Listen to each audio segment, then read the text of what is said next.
Bonjour, voici donc la 7e partie. Guelfand ici à les blancs. Est-ce que la journée de repos lui a été profitable? Nous allons tout de suite le vérifier avec cette partie. Donc il commence par D4 comme habituellement. Les deux joueurs d'ailleurs vont suivre leur habituelle discussion sur la semi-slave jusqu'au 6e coup où Guelfand décida de prendre un autre chemin. Donc D5, C4 pour contester donc le pion D5, C6, maintien du pion D5, cavalier C3, prépare E4, cavalier F6, empêche E4, E3. Voilà donc ce coup joué ici pour protéger essentiellement le pion C4. Anand répond par E6 très rapidement, cavalier F3, A6. Et donc nous retrouvons cette position depuis quelque temps déjà. Il y avait une discussion au départ avec B3, où là Anand avec fou B4 a posé des problèmes donc de développement au niveau des blancs, de coordination des pièces. Ici donc Guelfand aussi a tenté Dame C2, mais là aussi Anand a trouvé un antidote avec C5, un coup qui teste immédiatement le centre et s'en est pas mal tiré. Donc Anand choisit une autre voie, et cette fois-ci il décide carrément de jouer C5. Il décide ainsi d'empêcher la sortie du fou F8 en B4, mais aussi d'empêcher le levier libérateur C5. Alors son coup contraint le jeu noir à jouer dans un petit espace. Il va sans dire qu'Anand va chercher à tester immédiatement la solidité de ce coup. Car si les blancs réussissent à maintenir très longtemps ces tétaux positionnels qui contestent les cases D6 et B6, eh bien les blancs bénéficieraient d'un avantage d'espace appréciable. Alors le coup cavalier BD7 est tout à fait logique, il prépare en fait le levier B6 afin de contester le pion C5, de le supprimer. Dame C2. Alors Guelfand sait très bien que le pion C5 reste le point névralgique le plus important de la position sur ses premiers coups. Avec sa dame placée en rayon X, il compte rendre plus difficile le contre-jeu noir dans ce secteur. Et B6, donc logique, hein, avec donc attaque immédiate de la cible ici du pion B6. Les noirs contestent 3 fois ce pion, donc par le pion, le cavalier et le fou F8. Comment réagir? Eh bien, il réagit normalement ici, c'est-à-dire qu'il prend le pion B6. Alors, on va rester quelques petits instants simplement pour le fait de vouloir consolider le pion C5, hein, de garder cette option. Eh bien, dans ce cas de figure, il y a une réponse toute faite de la part des noirs, c'est-à-dire de jouer A5. On va attaquer la base. Hein, nous avons ici B4 et C5, le sommet et la base. Et ici, les noirs mettent en tension complète donc la base et le sommet pour détruire ce jeu de pions. Et si jamais les blancs veulent continuer à soutenir la base, et bien dans ce cas-là, pion prend B4, c'est gravissime pour les blancs parce que il y a clouage sur la tour A1. Donc pas question de jouer de cette manière du côté blanc. Mais même s'ils décident de jouer le coup B5, eh bien les noirs n'ont pas à paniquer ici. Ils vont plutôt protéger le pion C6 par fou B7 et conserver une pression sur C5 très désagréable, 3 fois attaqué, ce qui veut dire C prend B6 et tour C8 permet ici d'avoir un jeu tout à fait honorable pour les noirs, puisqu'après pion prend, tour prend et fou D2, dame prend B6, les noirs ici obtiennent un jeu tout à fait correct. Jeu notamment sur la colonne C, le jeu reste équilibré, le fou pourrait aller en A6 si nécessaire, donc un développement serein. Donc ici, cette possibilité de consolider donc le pion C5 par B4 n'est pas la meilleure voie. Il faut plutôt prendre en B6, et c'est la suite habituelle ici. Donc les blancs vont se concentrer plutôt sur la colonne C qui est ouverte. Voilà. Donc après C prend B6, les noirs normalement reprennent avec la dame. Ce coup est habituellement joué, il développe une pièce et prépare plus logiquement la poussée C5. Le jeu peut continuer sur la voie suivante, c'est-à-dire fou D2. Les noirs vont essayer de se débarrasser de ce pion C6 qui pourrait être à terme une faiblesse, hein. Donc C5.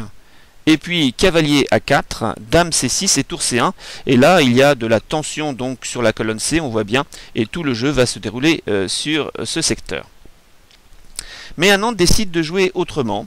Alors, dans l'idée de surprendre son adversaire, certainement, il décide ici de jouer cavalier prend B6. Alors ce coup n'est pas répertorié au niveau des grands maîtres, hein. Il a le mérite principalement de gêner le cavalier C3 qui pourrait s'installer en A4. Souvenez-vous, avec dame B6, il y avait après fou D2 la possibilité de jouer cavalier A4. Et avec le schéma proposé par Anand, cette possibilité est supprimée. En tout cas, les noirs pourront supprimer le cavalier qui ne pourra pas bloquer la case C5. Enfin, la poussée du pion C5.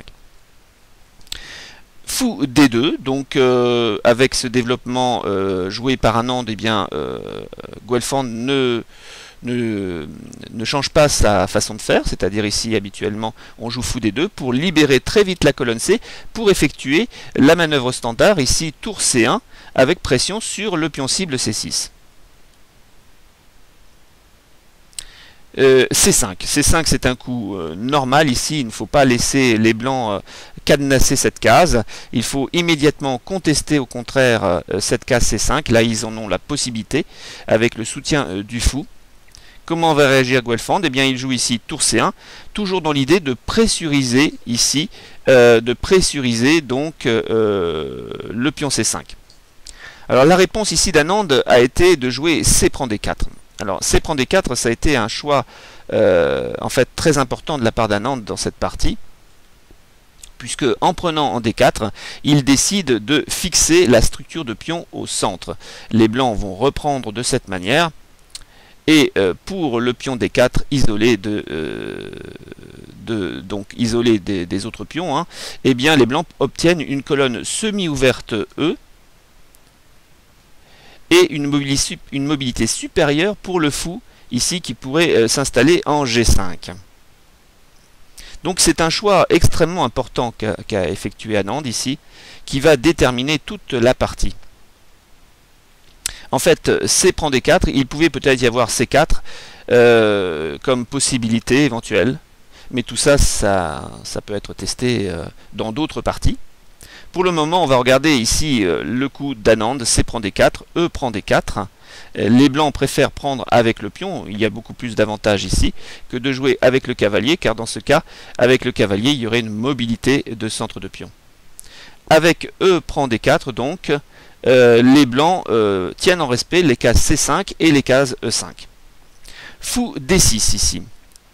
Et les blancs jouent un coup essentiel. N'hésitez pas à cliquer sur pause pour trouver ce coup. En fait, ici, les blancs jouent fou G5, c'est-à-dire qu'ils jouent deux fois la même pièce, mais pour des raisons extrêmement importantes. Alors pourquoi un tel coup? En fait, si je reprends en arrière, donc avec fou D2, le plan des noirs aurait pu être le suivant. Anand aurait pu adopter une situation de pièces comme celle-ci, par exemple fou B7, petit roc bien sûr, et puis ici la tour en C8 pourquoi pas, ou dame B8 comme il a décidé, tour C8, et ensuite cavalier E4. Voilà l'idée d'Anand éventuellement qui pourrait être jouée, et cette possibilité serait très gênante pour les blancs qui seraient gênés donc par la présence du cavalier E4. Donc voilà l'idée noire, donc avec la case ici d'ancrage E4 qui pourrait être utilisée. Donc fou B7, cavalier E4 pour soutenir ce cavalier, donc enfin il est soutenu donc par fou B7. Ici dame B8, petit roc, enfin ce sont des coups qui sont pas en ordre précis, hein, mais ici tour C8 avec le clouage du cavalier. Donc pour éviter ce genre de manœuvre, Guelph va jouer le coup logique, ici, logique maintenant, c'est-à-dire de jouer fou G5, comme ça il n'y aura plus cavalier E4. Ça c'est donc une des idées principales de fou G5. Alors donc ici on va voir maintenant donc fou D6, fou G5. Donc fou G5 cloue le cavalier et en même temps envisage aussi une manœuvre stratégique très importante. Alors, essayez de la deviner, cette manœuvre stratégique, et la réponse sera donnée au 16e coup.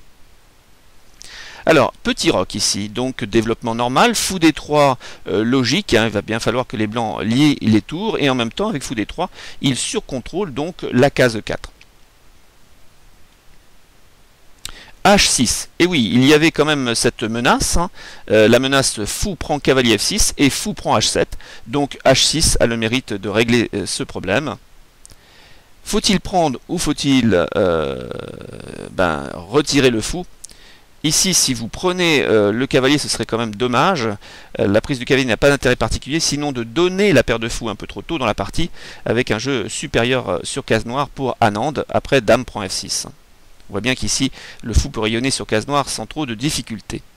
Donc, Guelfand ne s'oriente pas vers cette stratégie, plutôt il préfère jouer fou H4, c'est-à-dire maintenir le clouage du cavalier.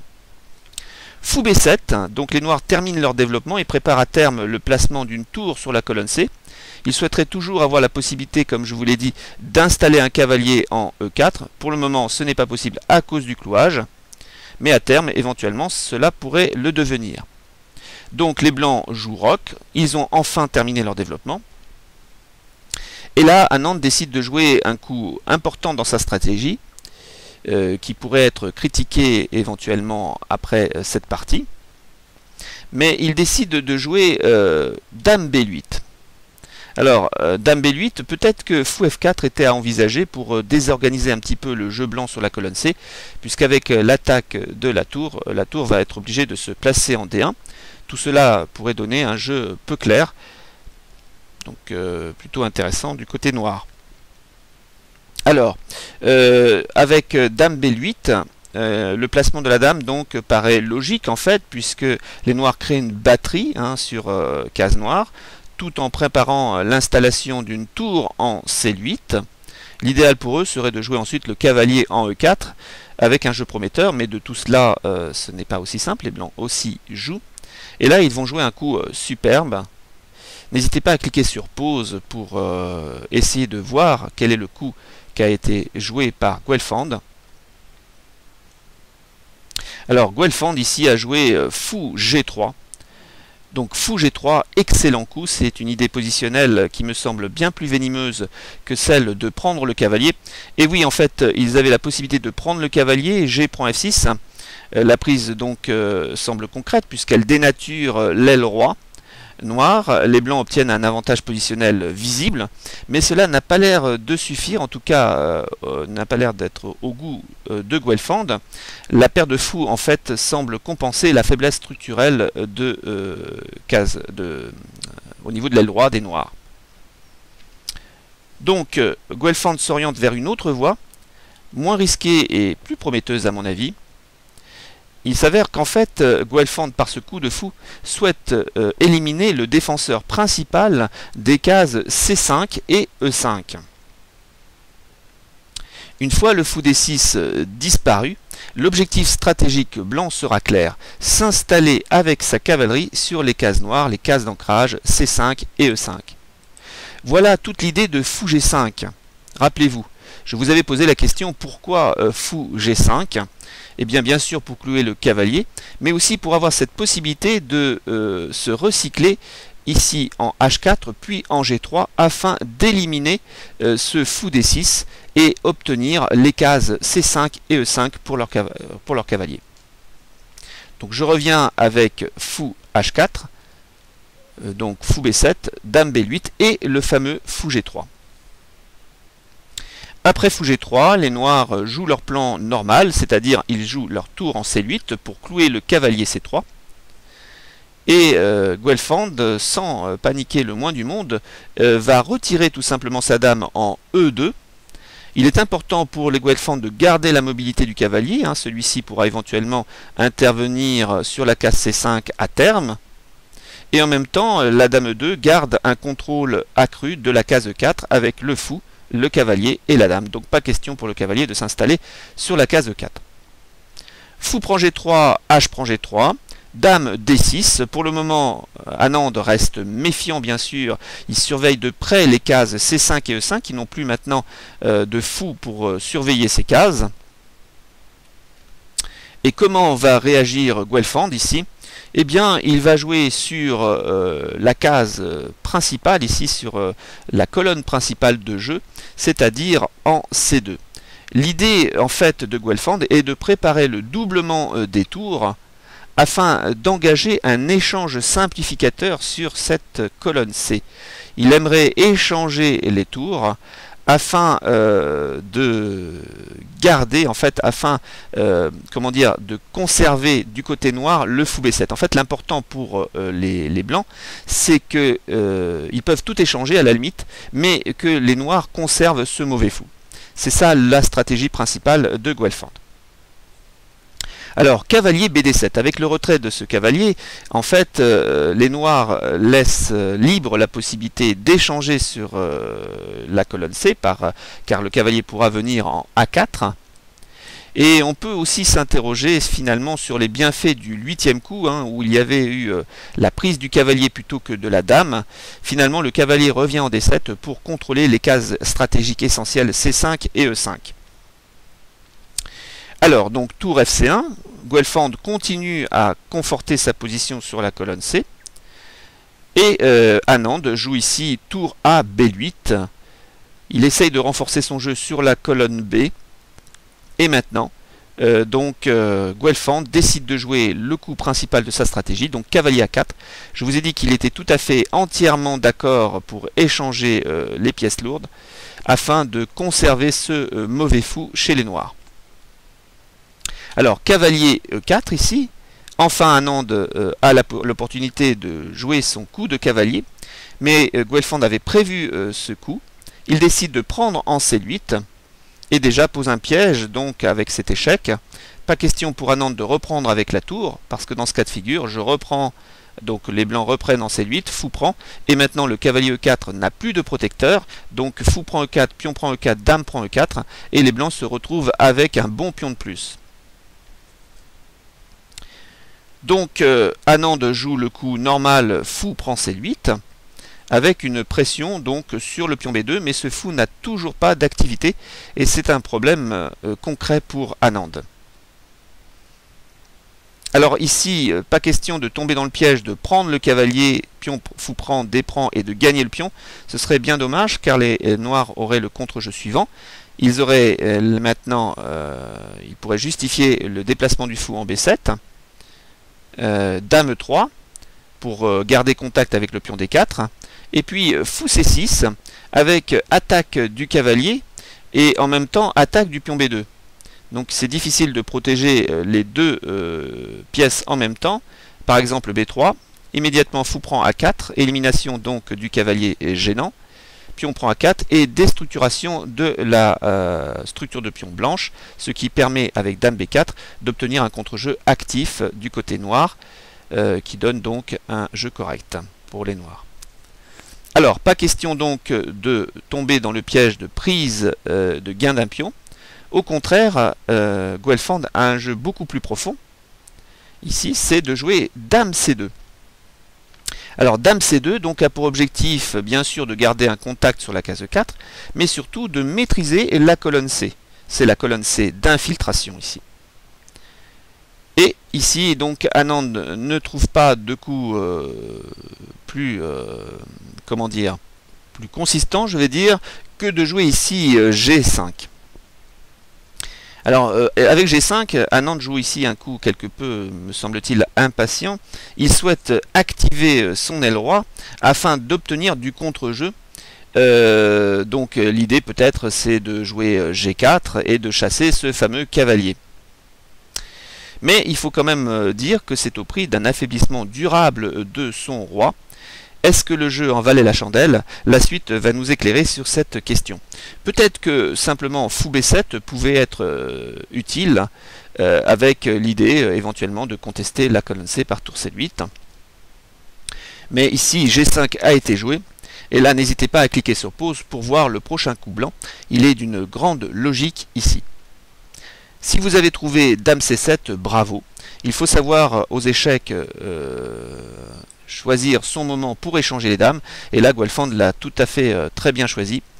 En fait, si nous avons bien suivi le raisonnement de fou G3, nous comprenons beaucoup mieux pour quelles raisons il propose l'échange des dames.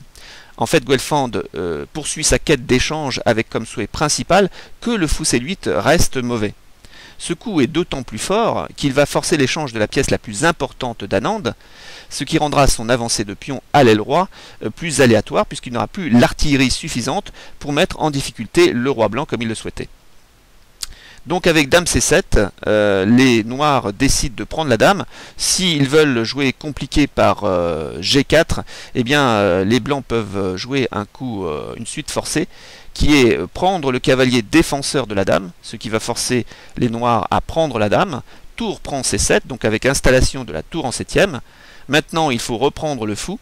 Et cavalier E5, avec attaque encore du cavalier sur D7. Menace d'infiltration sur C6. Donc ici, cavalier prend E5, pion prend E5. Et les noirs sont déjà en difficulté avec ce fou qui n'a pas de case.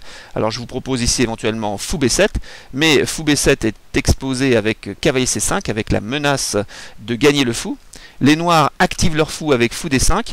Et là, B3, le simple coup positionnel qui permet de stabiliser la majorité de pions blancs à l'aile dame, tout en ayant la possibilité de jouer avec le tandem cavalier-tour de manière très efficace. Bon, déjà, il faut régler le problème du pion A6, mais aussi cette idée, cavalier donc D7 et cavalier F6, avec l'idée éventuellement de reprendre le pion G4.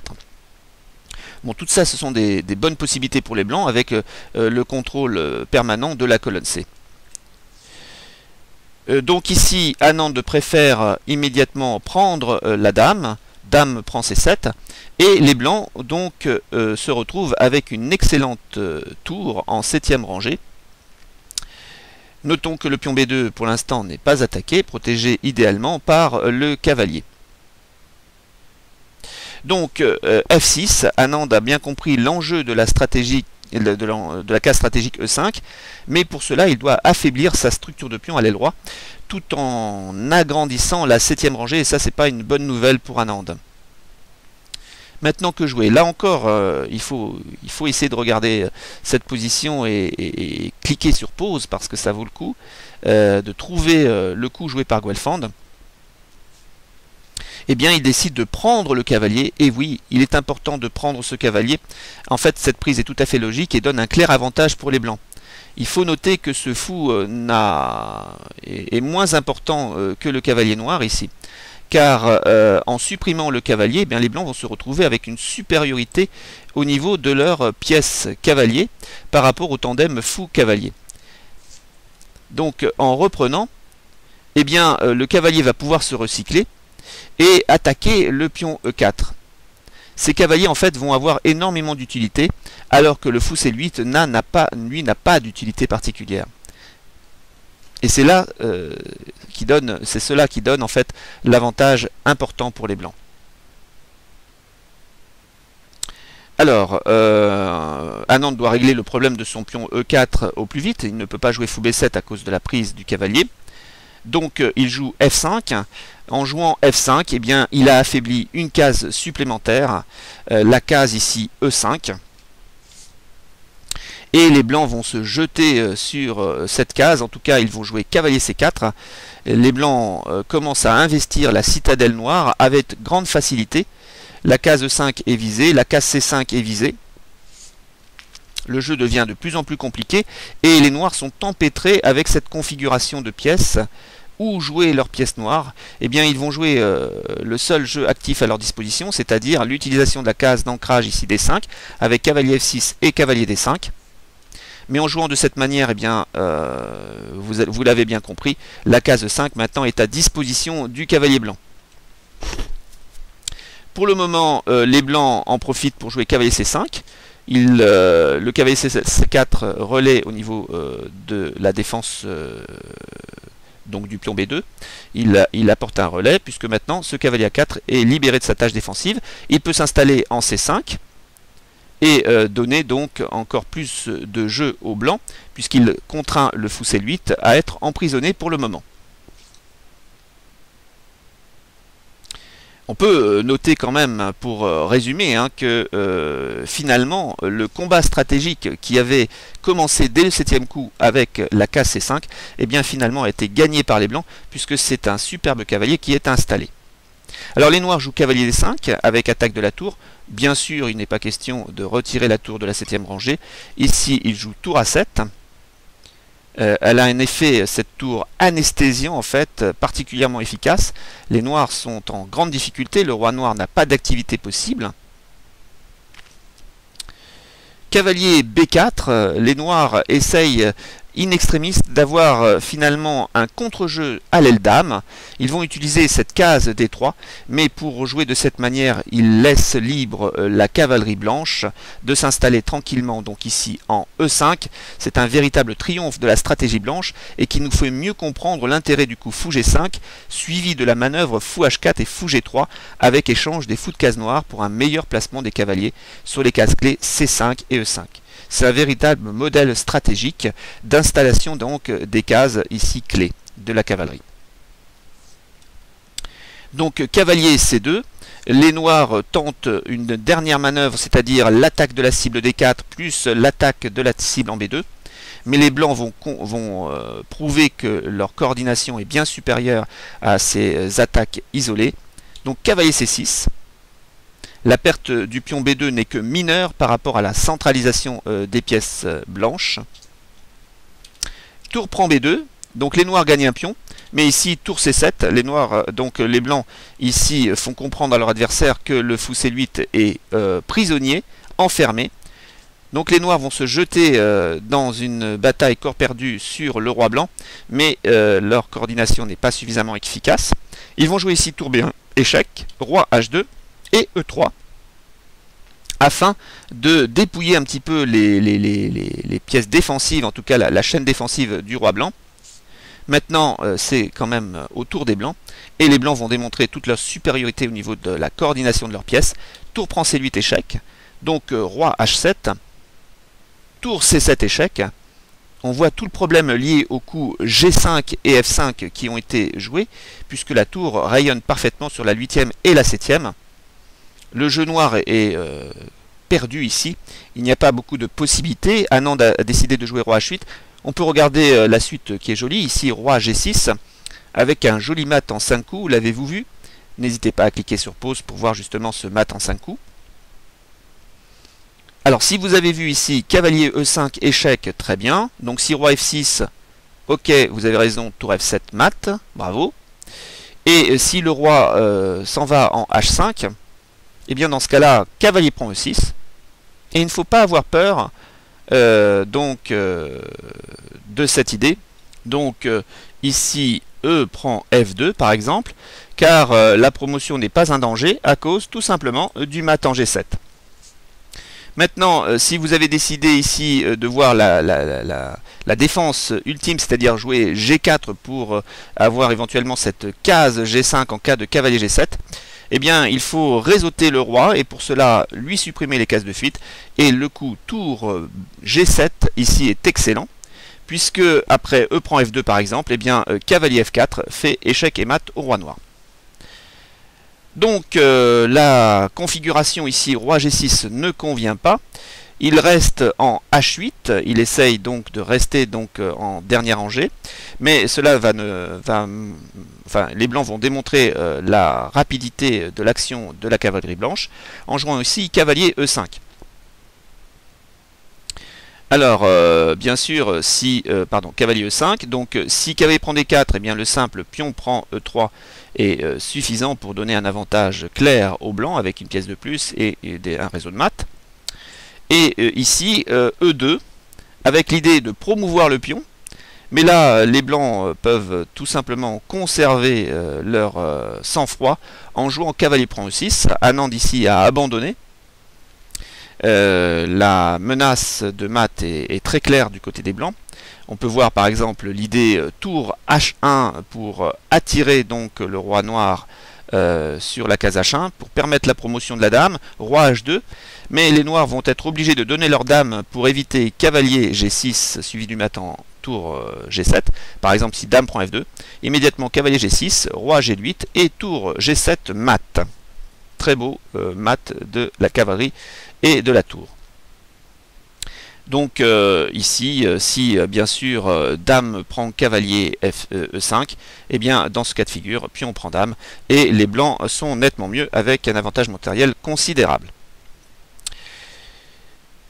Donc les blancs ont gagné cette partie, et là c'est extrêmement important puisque le premier point de ce championnat du monde a été joué et gagné en plus par Guelph.